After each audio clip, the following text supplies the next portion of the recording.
ఈరోజు ఆకాకరకాయ ఫ్రై చూద్దాము. ఆకాకరకాయ అంటే ఇట్లా ఉండిద్ది. ఇందులో చేదు ఏం ఉండదు, నార్మల్ కాకరకాయ లాగా కాదు, చేదు ఉండదు. ఈ ఫ్రై చేసుకుందాము. దీని ముక్కలు ఇట్లా కట్ చేసుకోవాలి. ఇలాగా బాగా ముదిరి అయితే గింజలు తీసేసుకోవాలి, లేదు అంటే గింజలు ఉంచుకున్నా పర్వాలేదు.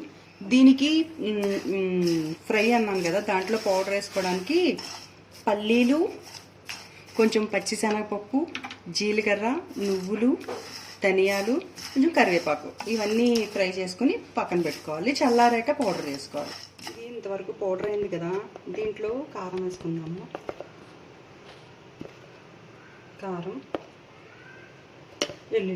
ఎల్లుల్లిపాయ ముందే వేసుకుంటే అంత ముద్దలా అయిపోతుంది. ఇది ఒకసారి వేసుకుని పల్స్ తిప్పేసుకుంటే పౌడర్ అయిపోయింది. ప్యాన్ పెట్టుకున్నాం కదా, ఆయిల్ వేసుకుందాం.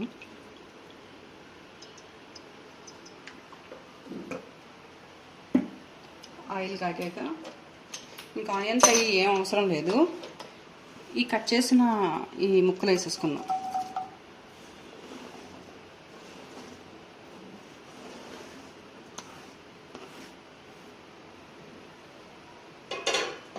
గరిటేది వేసుకున్నాం కదా, కాసేపు మగ్గబెట్టుకుందాం దీంట్లో. ఇట్లానే ముందు ఏమి వేయద్దు, ఇలానే మూత పెట్టేసుకుని మగ్గబెడదాం.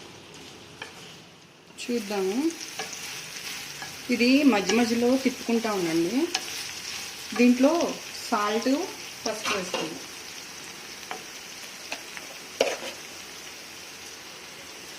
సాల్ట్ తర్వాత సరిపోకపోతే మళ్ళీ వేసుకుంటాము.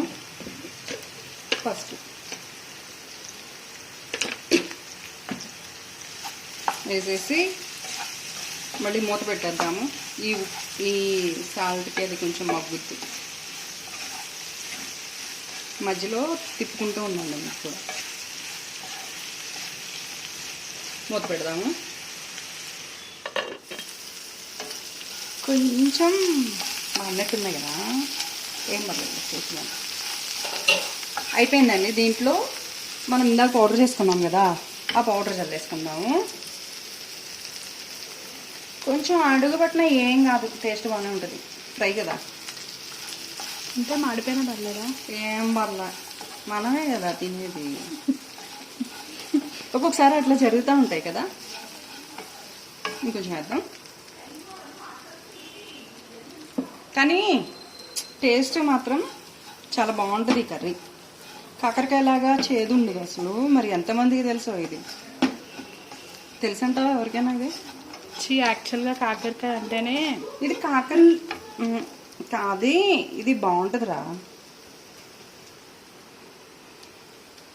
ఇది చేదుగా ఉండదంట గైస్, మీరు కూడా ట్రై చేయండి. చేదు ఉండదు అసలు. పైగా చాలా కాస్ట్లీ కూడా ఇవి, కాకరకాయ లాగా కాదు, చాలా కాస్ట్ ఎక్కువ. ఇప్పుడు సాల్ట్ చూసుకుందాము.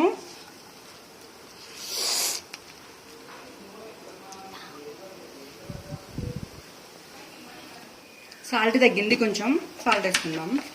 అలా తక్కువ వేసుకుంటే సాల్ట్ తర్వాత అడ్జస్ట్ చేసుకోవడానికన్నా ఉంటుంది. సాల్ట్ ఎక్కువైపోతే ఏం చేయలేం మనం. అంతే, చూసుకుని సాల్ట్ తక్కువ వేసుకోండి, సరేనా? సాల్ట్ చూసుకుని ఇలా ఒకసారి అంతా కలిపేసేసుకుని స్టవ్ ఆఫ్ చేసేసుకుందాం. మీరు కూడా చేసుకోండి, చాలా బాగుండిద్ది ఇది. అంతేనా? అంతే, అయిపోయింది. కానీ చాలా కష్టం ఇది. చూడ్డానికి చాలా ఈజీగా ఉంది కదా, దీన్ని కట్ చేయడానికే చాలా పెద్ద శ్రమ పడాల. కాసేపు ఎక్కువసేపు కొంచెం ఫ్రై అవుతాయి, కొంచెం ఓపిక పట్టాలి. చూడ్డానికి మాత్రం చాలా ఈజీగా ఉంది కదా, అంతే. ఓకే, సరే ఫ్రెండ్స్, మీరు కూడా ట్రై చేసి ఎలా ఉందో కామెంట్ చేయండి.